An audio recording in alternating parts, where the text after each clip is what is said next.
दिनकर, तुम्ही माझ्या मुलींना कुठे सोडून आलात? बाप मुलींचा आधार असतो आणि तुम्ही तुमच्याच मुलींना पैशांसाठी विकलेस. तुम्हाला थोडीशी सुद्धा लाज वाटली नाही का? माझी रडून रडून वाईट अवस्था झाली होती. मला माहीत नव्हते की मी घरात नसताना माझे पती माझ्या मुलींना कोणाला तरी विकून येतील. त्यांनी माझ्या मुलींना कोणाला आणि कुठे विकले हेही मला माहीत नव्हते. हे शहर इतकं मोठं होतं की मी इच्छा असूनही माझ्या मुलींना शोधू शकत नव्हते. आणि या शहराच्या एका छोट्या गावात आम्ही राहत होतो. मी माझ्या पतीशी भांडायचे की माझ्या मुलींना तुम्ही कुठे सोडले आहे, त्यांना परत घेऊन या. यावर ते म्हणायचे की तू काळजी करू नकोस, तुझ्या मुली सुखसोयीचं आयुष्य जगत आहेत. त्यांचं ओझं मी उचलू शकत नव्हतो आणि त्यांच्या लग्नाचाही खर्च मी करू शकत नाही. मला जे योग्य वाटलं ते मी केलं. आता तू तुझी बडबड बंद कर आणि जा माझ्यासाठी ताजी भाकर कर. डोळ्यात अश्रू आणत मी माझ्या पतीसाठी भाकरी बनवू लागले. मी माझ्या मुलींपासून वेगळे झाल्यामुळे माझे मन खूप दुःखी झाले होते. माझ्या मुलीच माझ्यासाठी सर्वस्व होत्या. मुलगा न होण्याच्या कारणामुळे दिनकरला आमच्या मुलींचा खूप राग यायचा. मी भाकरी बनवत असताना तेवढ्यात एक भिकारी बाई आली आणि ती दारात उभी राहून विनवणी करू लागली, दे ग माय, मला भूक लागली आहे. देव तुझ्या मनातील प्रत्येक इच्छा पूर्ण करेल. मी पटकन 2 भाकर आणि एका भांड्यात भाजी घेऊन त्या भिकाऱ्या बाईला द्यायला दारापाशी आले. ती बाई अनेकदा माझ्या दारात येऊन उभी राहायची. मी तिला रिकाम्या हाताने कधीच जाऊ दिले नाही. जर मी ती यायच्या आधी स्वयंपाक केलेला नसेल तरी मी तिला काही ना काही मदत करायची. मी तिला भाकरी दिली तेव्हा तिने दाराच्या बाहेर बसून तिच्या मुलाला खायला दिली आणि स्वतःही खाऊ लागली. त्यानंतर जाताना तिने मला खूप आशीर्वाद देत ती माझ्या दारातून पुढे निघून गेली. मी रात्रंदिवस देवापाशी प्रार्थना करायची की देवा, माझ्या मुलींशी माझी भेट घडवून दे. माहीत नाही या माणसाने माझ्या 3 मुली कोणाला विकल्या आहेत. माझ्या प्रार्थना इतक्या लवकर स्वीकारल्या जातील हे मला माहीत नव्हते. त्या दिवशी रात्री मी जेवण बनवत असताना पुन्हा ती भिकारीबाई आली. मी तिला ताटात भात आणि डाळ देण्यासाठी दाराजवळ गेले. तिने माझ्या हातातून डाळ भात घेतला आणि तिच्याकडच्या एका प्लॅस्टिकच्या पिशवीत टाकला आणि ती म्हणाली, ताई, मला असं वाटतं तू नाराज आहेस. जर तुझी हरकत नसेल तर मी या समस्येचे कारण विचारू शकते का? यावर मी त्या बाईला म्हणाले, तू ऐकून तरी काय करणार? मग तिने स्वतःच मला विचारले, तुझ्या मुली कुठे आहेत? आजकाल त्या दिसत नाही. पूर्वी तू घरात नसल्यावर त्याच मला भाकर घेऊन यायच्या. तिने असे बोलल्यावर मी जोरात रडायला लागले आणि म्हणाले की माझ्या मुली कुठे आहेत हे मलाच माहीत नाही. त्यानंतर त्या बाईने मला जे सांगितले ते जाणून मला खूप आनंद झाला. ती म्हणाली, तू काळजी करू नकोस, मी तुला सांगते तुझ्या मुली कुठे आहेत आणि तू पण त्यांना जाऊन भेटू शकतीस. मी तिचा हात धरून म्हणाले, माझ्या मुली कुठे आहे? तर ती म्हणाली, आधी सांग तुझ्या मुली तिथे कशा गेल्या? म्हणून मी तिला सांगितले की माझे पती आमच्या मुलींना त्यांचे ओझे समजतात, त्यामुळे त्यांनी पैशांच्या लोभापायी माझ्या मुलींना विकले आहे. आता कृपा करून लवकर सांग माझ्या मुली कुठे आहेत आणि त्या कोणत्या स्थितीत आहे? तर ती म्हणाली, तुझ्या मुली शेजारच्या गावच्या शेठ बन्सीलालच्या वाड्यात आहेत. शेठ बन्सीलाल खूप चांगला माणूस आहे.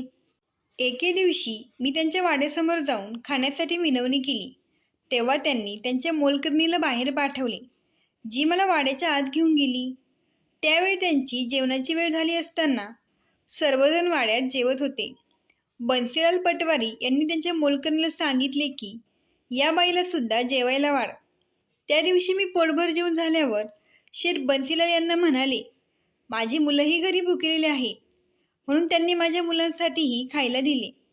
तेव्हाच मी तिथे तुझ्या मुलींना पाहिले. त्यांनी खूप सुंदर कपडे घातले होते आणि त्या मालकिनीसारख्या खुर्चीवर बसून जेवत होत्या.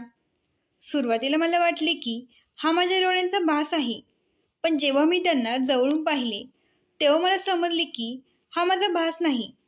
म्हणूनच आज मी तुला तुझ्या मुलींबद्दल विचारलं. काळजी करू नकोस, तुझ्या मुली तिथे अतिशय आनंदी आणि सुखसोयीचं आयुष्य जगत आहेत. तिथे त्यांच्या मागे पुढे करणारे नोकर आहेत. पूर्वी खूप गरीब लोकांवर अत्याचार करणाऱ्या बन्सीलाल पटवारीने अनेकांच्या जमिनी हडप केल्या होत्या. मग देवाने त्यांच्या पत्नीशी खूप वाईट केले. एके दिवशी बन्सीलाल आणि त्यांची पत्नी बाहेरगावी कार्यक्रमाला गेले होते. तिकडून परतत असताना वाटेत त्यांचा अपघात झाला. त्या अपघातात शेठ बन्सीलाल तर वाचले, पण त्यांच्या पत्नीच्या डोक्याला गंभीर दुखापत झाल्यामुळे ती कोमात गेली. त्यानंतर बन्सीलाल पटवारी एक दयाळू व्यक्ती बनले. तेव्हापासून बन्सीलाल पटवारीने सर्व वाईट कर्म सोडून दिले. त्याने लोकांकडून हिसकावून घेतलेल्या जमिनीही सर्वांना परत केल्या. कारण त्याला कळून चुकले होते की हा त्या गरीब लोकांचा तळतळाट आहे, ज्यांच्या त्याने जमिनी बळकावल्या होत्या. शेठ बन्सीलाल यांना भीती होती की त्यांच्या मुलांसोबतही काही वाईट घडू शकते, कारण त्यांचा वाईट काळ चालू झाला होता. त्यामुळे त्यांनी त्यांच्या तिन्ही मुलांना शिकण्यासाठी परदेशात पाठवले होते. त्या भिकारीबाईकडून मला हे सगळं कळाल्यावर मी सुखाचा निश्वास सोडला. नाहीतर मी दिवस रात्र याच विचारात असायचे की माझ्या मुली कुठे असतील, त्यांच्यासोबत काही चुकीचे घडले तर नसेल ना, असे विचार मला नेहमी सतावत होते. ती बाई गेल्यावर मी विचार करू लागले की मी त्या शेठ बन्सीलालच्या इथे कसे जाऊ, कारण मी माझ्या पतीला तिथे जाण्याबद्दल सांगितले तर ते मला तिथे कधीच जाऊ देणार नाही. रात्री माझे पती घरी आल्यावर मी त्यांना सांगितले की मला काही दिवसांसाठी माझ्या माहेरी जायचे आहे. तेव्हा ते मला म्हणाले की जशी तुझी आई वारली आहे तेव्हापासून तू कधी तुझ्या माहेरच्या घरी जाण्याचा उल्लेखही केला नाहीस, मग आता का तुला तिकडे जायचे आहे? यावर मी माझ्या पतीला म्हणाले की इथे मला माझ्या मुलींची खूप आठवण येते, त्यामुळे मी नेहमी काळजीत राहते.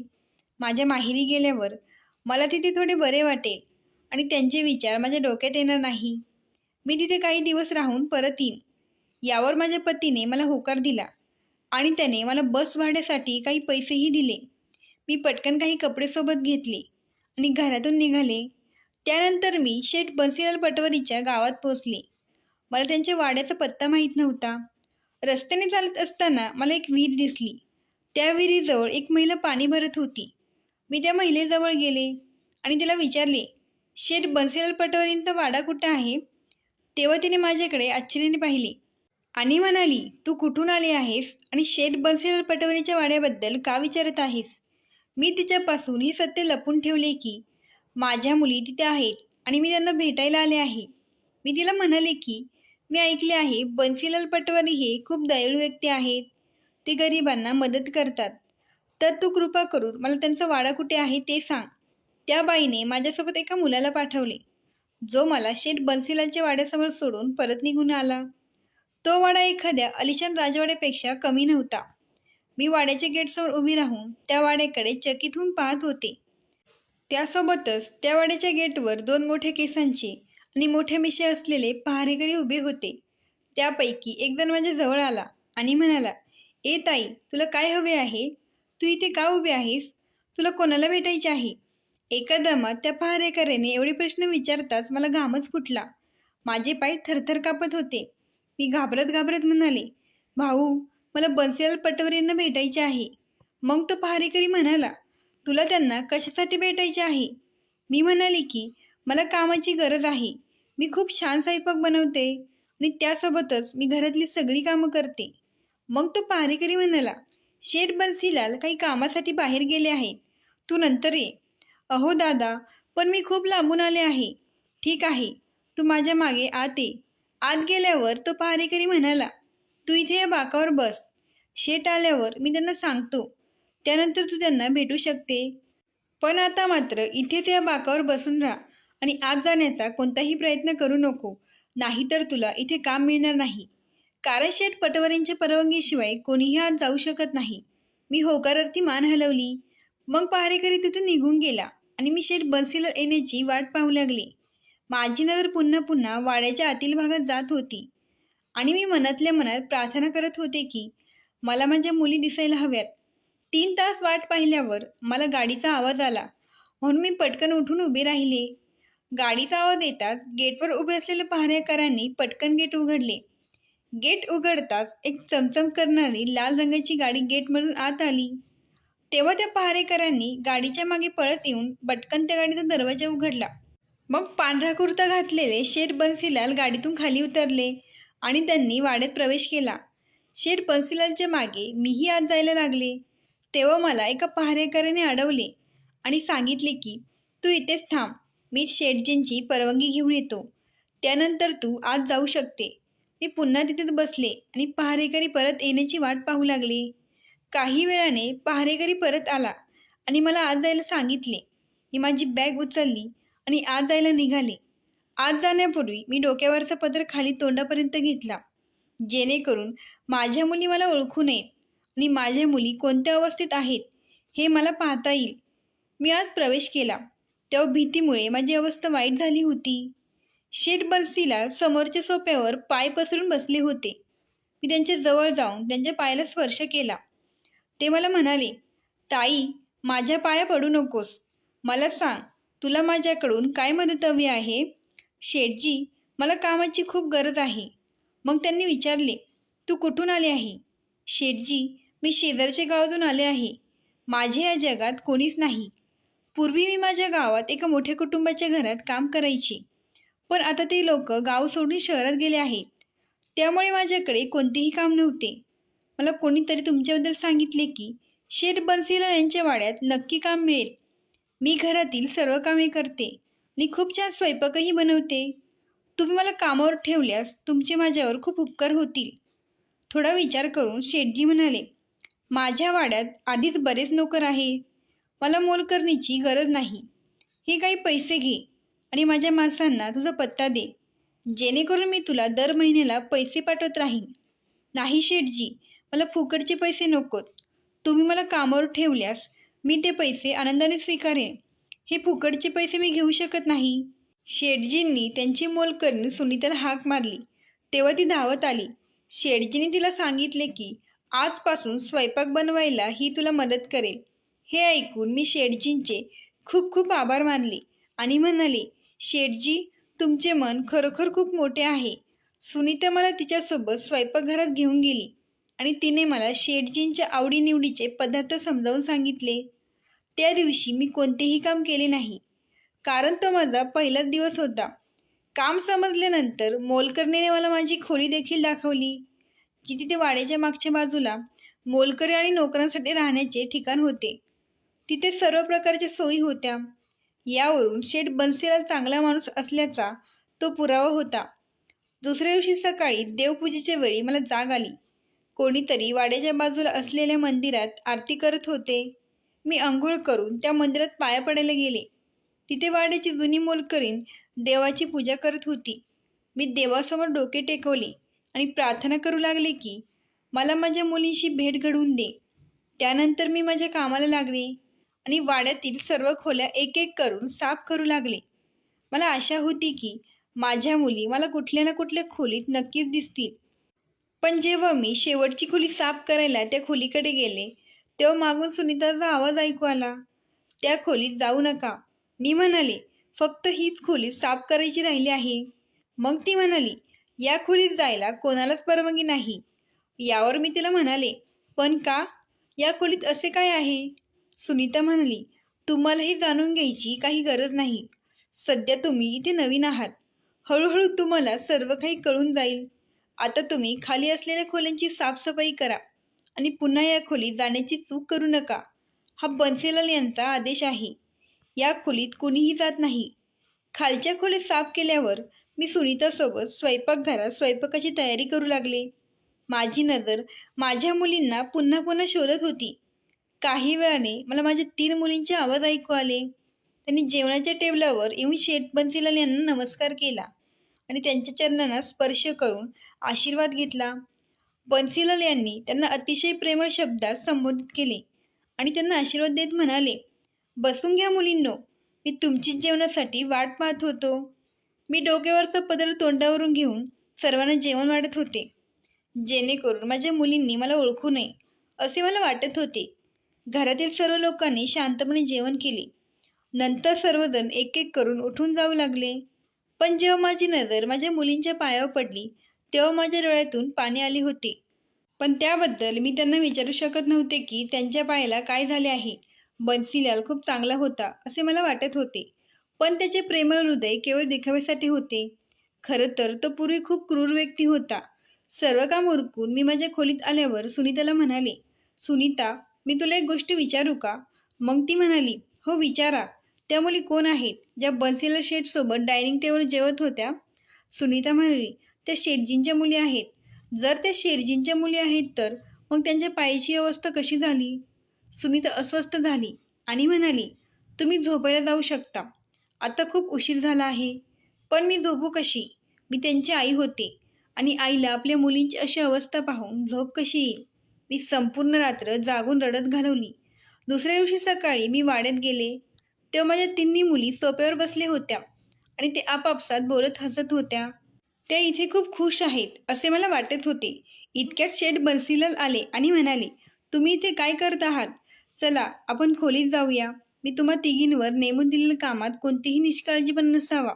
असे म्हणतात माझ्या तिन्ही मुली पटकन उठल्या आणि पायऱ्या चढून वरती खोलीत गेल्या, ज्या खोलीत सुनीताने मला जायला मनाई केली होती. मी पण ठरवले होते की मी त्या खोलीत नक्की जाणार आणि मी बघेल की नक्की काय प्रकरण आहे. माझ्या मुलींचे पाय असे का झाले होते?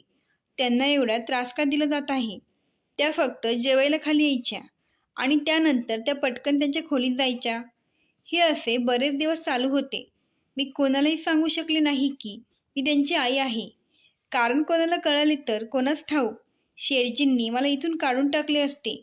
मी ठरवले की कसे तरी त्या खोलीत जाऊन नक्की काय रहस्य आहे ते शोधून काढायचे. एके दिवशी सर्व खोल्या स्वच्छ करून मी खूप हिंमत एकवटून त्या खोलीच्या दिशेने निघाले.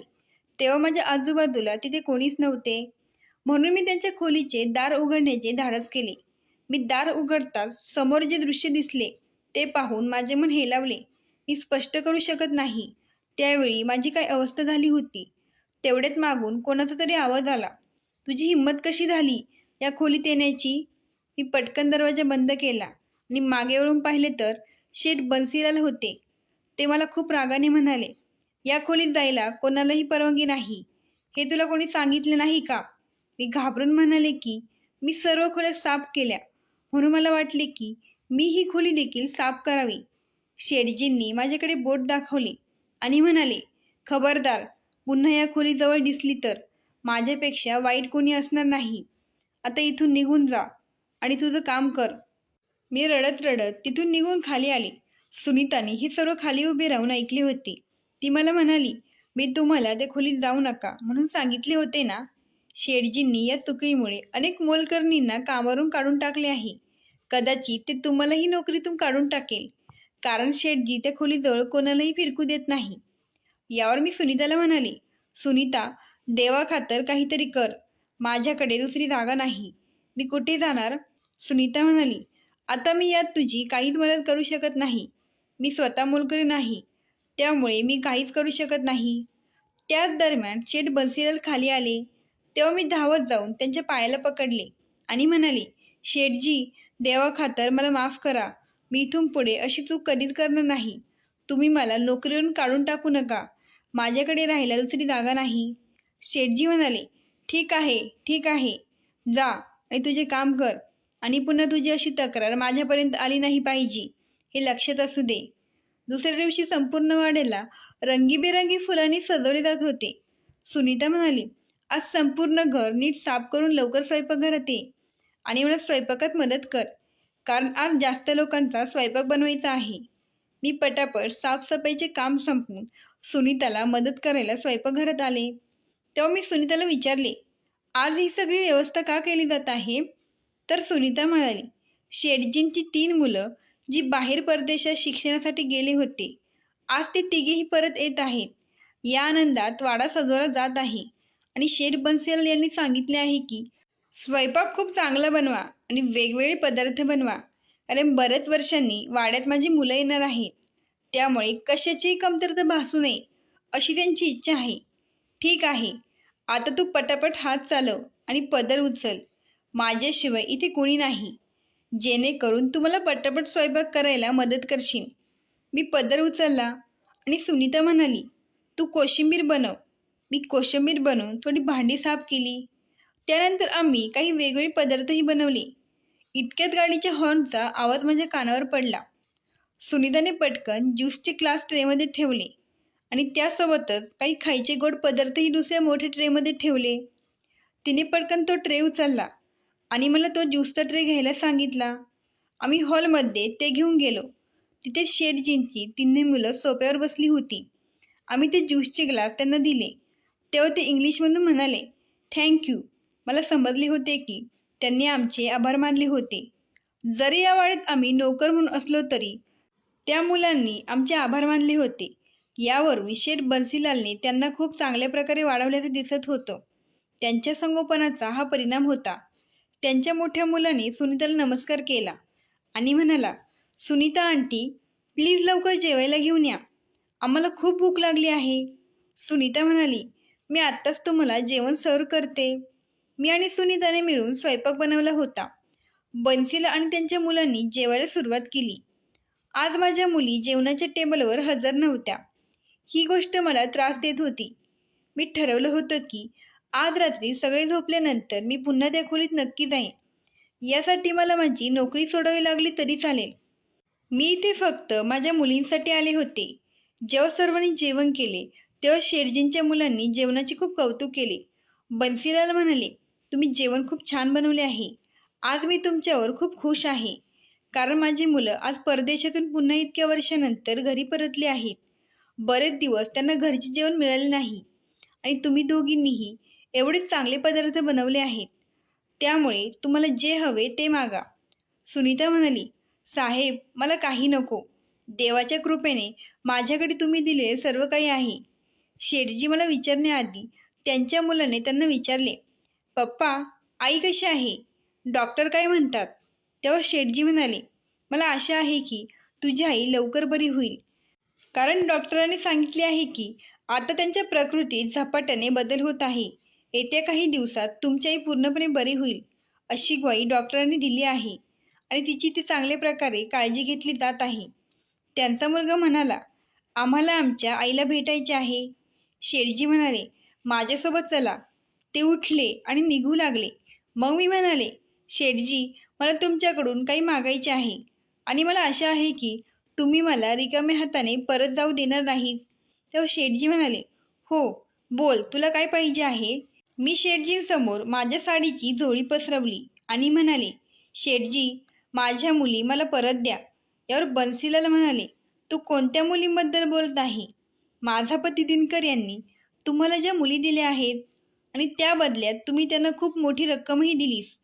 मी ऐकलं होतं की माझ्या मुली इथे खूप आराम आणि सुखसोयीचं आयुष्य जगत आहे आणि तुम्ही खूप दयाळू मनाचे माणूस आहात. पण मी माझ्या मुलींना इथे पाहिले तेव्हा माझे प्रेम वेदनांनी भरले. जेव्हा मला माझ्या मुलींच्या पायावर मोठे फोड दिसले, जे पाण्याने भरलेले होते आणि पिवळे पडले आहेत, मला कळत नाही तुम्ही माझ्या मुलींवर काय अत्याचार करत आहात. मी ते फक्त माझ्या मुलींना बघायला आले होते, पण आता मी माझ्या मुलींना सोबत घेतल्याशिवाय परत जाणार नाही. शेठ बन्सीलाल गप्प राहिले आणि त्यांची मुले त्यांच्याकडे प्रश्नार्थक नजरेने पाहू लागले. काही वेळातच माझी एक मुलगी पायऱ्यावरून खाली धावत येताना दिसली. ती म्हणाली, लवकर चला, मॅडम शुद्धीवर आल्या आहेत. हे ऐकून शेठ बन्सीलालला खूप आनंद झाला. त्यांनी माझ्या मुलीला वरच्या मजल्यावर जायला सांगितले आणि ते मला म्हणाले, तू आमच्याबरोबर ये आणि तुझ्या मुलींची काय अवस्था आहे ते बघ. बन्सीलाल त्याच खोलीत चालले होते, ज्या खोलीत कोणालाही जाण्याची परवानगी नव्हती. बन्सीलाल आणि त्यांची मुले खोलीत शिरली. त्या दिवशी मी गुपचूप त्या खोलीचा दरवाजा उघडला होता, म्हणून मीही त्यांच्या मागे गेले. त्या दिवशी मला तिथे रुग्णालयात रुग्णांसाठी वापरण्यात येणाऱ्या मशिनरीशिवाय काहीच दिसले नव्हते. जेव्हा मी खोलीच्या आतल्या बाजूला पाहिले तेव्हा ते पाहून मला खूप धक्का बसला. माझ्या मुली तिथे सोफ्यावर अगदी आरामात बसलेल्या पाहून मला आश्चर्य वाटले. त्यांनी सुंदर कपडे घातले होते आणि त्या वाड्याचे एक भाग असल्यासारखे दिसत होते. मी पदर थोडा वर उचलला आणि माझ्या मुलींकडे पाहिले. त्यांच्या पायावर फोड आले होते, त्याही एकदम बऱ्या होत्या. तिन्ही मुली सोफ्यावरून उठल्या आणि बन्सीलालच्या बायकोच्या पलंगाजवळ आल्या. शेठ बन्सीलालच्या बायकोला पुन्हा शुद्ध आली म्हणून त्या खूप खुश होत्या. शेठजी डॉक्टरांना म्हणाले, डॉक्टर साहेब, माझी पत्नी आता धोकेबाहेर आहे का? डॉक्टर म्हणाले, हो, आता तुमची पत्नी पूर्णपणे बरी आहे. तेव्हा बन्सीलाल म्हणाले, हे सर्व या मुलीमुळे शक्य झाले आहे, ज्यांनी दिवसरात्र एक करून माझ्या पत्नीची सेवा केली आहे. डॉक्टर म्हणाले, तुमची बायको शुद्धीवर येताच या मुलींनी पटकन मला फोन करून बोलावून घेतले. मी इथे आल्यावर पटकन त्यांना काही औषधी दिली, जेणेकरून त्या परत कोमात जाणार नाहीत आता मी काय औषधं लिहून देत आहे ती त्यांना काळजीपूर्वक द्यावी लागतील आणि त्यात कोणताही निष्काळजीपणा नसावा. डॉक्टर बोलत असताना मी माझ्या तोंडावरचा पदर उचलला. तेव्हा माझ्या मुली मला त्यांच्या समोर पाहून दंग झाल्या. त्या सर्वांनी मला मिठी मारली आणि रडू लागल्या. शेठ बन्सीलालने त्यांच्या डोक्यावर अतिशय प्रेमळ नजरेने हात ठेवला आणि मला म्हणाले, तुम्ही त्यांना विचारू शकता की मी कधी त्यांच्यासोबत चुकीचं वागलो आहे का?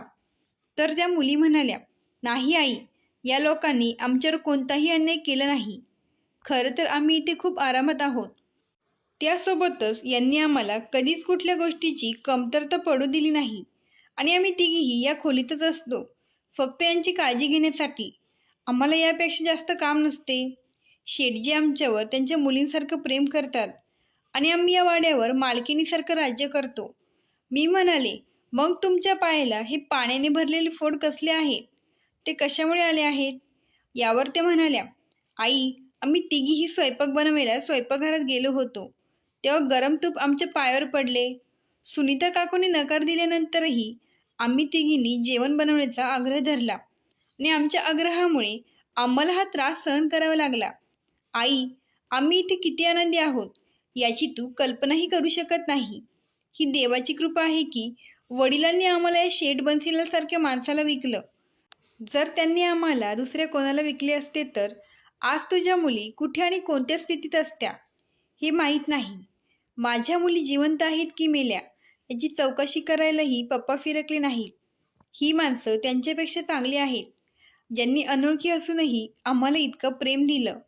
पण तुम्ही फक्त या खोलीपर्यंत का राहत होता? माझ्या मुली म्हणाल्या, आई, आम्ही तुला आत्ताच सांगितलं. आम्ही फक्त शेठ बन्सीलाल यांच्या पत्नीची काळजी घेत होतो आणि त्यांची संपूर्ण आमच्यावर जबाबदारी होती, म्हणून आम्ही या खोलीतून फक्त जेवायलाच बाहेर पडायचो. हवे तर आम्ही या खोलीतच जेवलो असतो. पण शेठ बन्सीलाल यांनी नेहमी आम्हाला याच घरातील मुली समजले. बन्सीलाल यांनी माझ्या मुलींना त्यांच्याकडे बोलावले आणि सांगितले की आज तुमच्यामुळे माझे गेलेले वैभव पुन्हा आले आहे. मी माझ्या पत्नीची जगण्याची आशा सोडून दिली होती, पण आता माझी पत्नी तुमच्यामुळे पूर्णपणे बरी झाली आहे. तुमच्या उपकाराची परतफेड मी आयुष्यभर करू शकत नाही. तुम्ही माझ्या पत्नीची खूप काळजी घेतली. माझी पत्नी कोमात गेली होती, पण तिचे डोळे उघडल्यावर तिने पहिले तुम्हा तिघींना पाहिले. पण बन्सीलालची पत्नी म्हणाली, मी तुमच्या तिघींना नेहमी माझ्याजवळ असल्याचे मला भासत होते. तेवढे शेठ बन्सीलाल काही खोल विचारात मग्न असल्यासारखे वाटले. मी विचारले, शेठजी, तुम्ही काय विचार करत आहात? तर बन्सीलाल म्हणाले, मी जो विचार करत आहे ते करणे शक्य आहे की नाही हे मला माहीत नाही. तेव्हा त्यांचा मुलगा म्हणाला, बाबा, आम्हाला पण कळवा, तुम्ही काय विचार करताय. कदाचित आम्ही तुम्हाला त्यात काही मदत करू शकतो. मग बन्सीलाल म्हणाले, तुमचा तिघांचाही काही आक्षेप नसेल तर मला या 3 बहिणींचे तुमच्याशी लग्न करून द्यायचे आहे. त्यांची तिन्ही मुलं म्हणाली, बाबा, आमचा यात काही आक्षेप नाही. तुम्ही आमचे वडील आहात. तुम्ही आमच्यासाठी जो काही निर्णय घ्याल तो आम्हाला मान्य राहील. तसं पण तुम्ही या तिघींची परीक्षा घेतली आहे. मग मला बन्सीलाल म्हणाले, ताई, सांग, तुला काय हवंय? तुला तुझ्या मुलींना त्या क्रूर माणसाकडे परत न्यायचे आहे का, जो पुन्हा या तिघींना पैशासाठी कोणाला तरी विकेल? ताई, तुझा माझ्यावर विश्वास असो वा नसो, मी माझ्या तिन्ही सुनांना तुझ्यासोबत कधीही जाऊ देणार नाही आणि बाप असल्याने मी आत्ताच त्यांचे लग्न माझ्या मुलांशी करत आहे. या घरासाठी सून म्हणून आम्हाला त्यांच्यापेक्षा श्रेष्ठ कुणीही भेटणार नाही. म्हणून बन्सीलाल यांनी त्याच क्षणी पंडितजींना बोलावून घेतले आणि तिथेच त्या तिघींचे त्यांच्या मुलांशी लग्न लावून दिले. लग्नानंतर माझ्या मुलींनी मला मिठी मारली आणि त्या खूप रडल्या. मी त्यांना असे सांगितले की तुम्ही नेहमी आनंदी राहा. तुम्हाला इतके चांगले सासू सासरे मिळाले आहेत जे तुम्हाला तुमच्या पालकांची उणीव कधीच भासू देणार नाही. माझा तुम्हाला एकच सल्ला आहे की शेठजी आणि त्यांच्या पत्नीचा नेहमी आदर करा आणि त्यांची सेवा करा. मी बन्सीलाल आणि त्यांच्या पत्नीची परवानगी घेतली की मी कधीतरी माझ्या मुलीला भेटायला येऊ शकते का? यावर बन्सीलाल म्हणाले, का नाही ताई, हे तुझंच घर आहे. तुला वाटेल तेव्हा तू तुझ्या मुलींना भेटायला येऊ शकते. सर्वांची परवानगी घेऊन मी माझ्या मुलींना खूप आशीर्वाद दिले आणि गावाकडे निघाले. माझ्या मुलींनी सुखी जीवन जगावे या विचाराने मला हायसे वाटले आणि मला दिलासा मिळाला. माझ्या मुलींच्या नशिबात देवाने खूप चांगले लिहिले होते. पण माझा नवरा अजिबात चांगला नव्हता. त्याने माझ्या मुलींना दुसरीकडे कोणाला विकले असते तर आज माझ्या मुलींचे काय झाले असते कुणास ठाऊक. तुम्हीच सांगा, अशा बापाचे काय करायचे. मित्रांनो, ही कथा आवडल्यास लगेच सबस्क्राईब करा. धन्यवाद. आभारी आहोत.